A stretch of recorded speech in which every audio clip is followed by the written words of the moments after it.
Shalom, shalom, bien-aimés du Seigneur.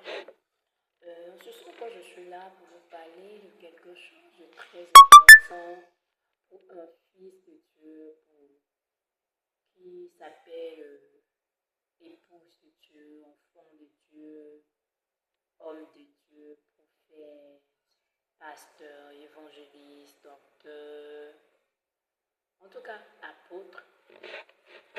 Aujourd'hui, pour moi, je suis en train de méditer la parole dans 2 Rois, de chapitre 4. Dieu m'en mis là dans un autre livre, en fait, de la Bible. Et j'ai compris que cette veuve, cette femme qui avait perdu son enfant, qui avait perdu son mari, du moins, qui n'avait plus rien à manger, qui n'avait plus rien chez elle, et le créancier voulait prendre ses enfants parce que son mari est mort avec des dettes, au fait. Je suis entrée dans cette histoire et ensuite je suis entrée aussi dans l'histoire de cette Sunamite, cette femme de Sunem, je crois bien. J'ai vu comment le prophète Élisée a agi aussi envers cette femme. Et en ce soir, en lisant la parole de Dieu,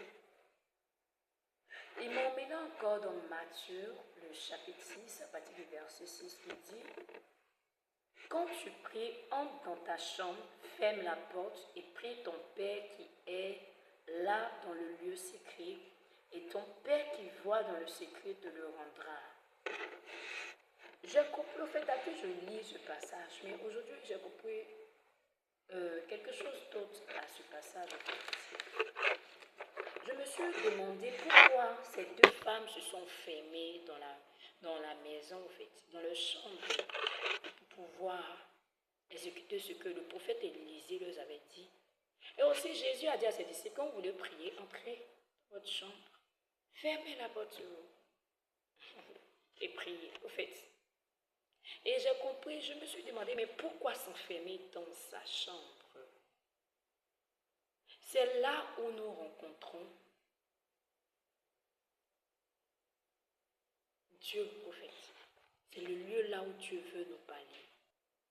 Au fait, quand nous nous enfermons dans la chambre, nous ne sommes plus dans l'étape de fils, d'enfant, de serviteur, mais nous rentrons dans l'étape de l'épouse de Christ, de son intimité. Nous rentrons dans l'intimité de Christ.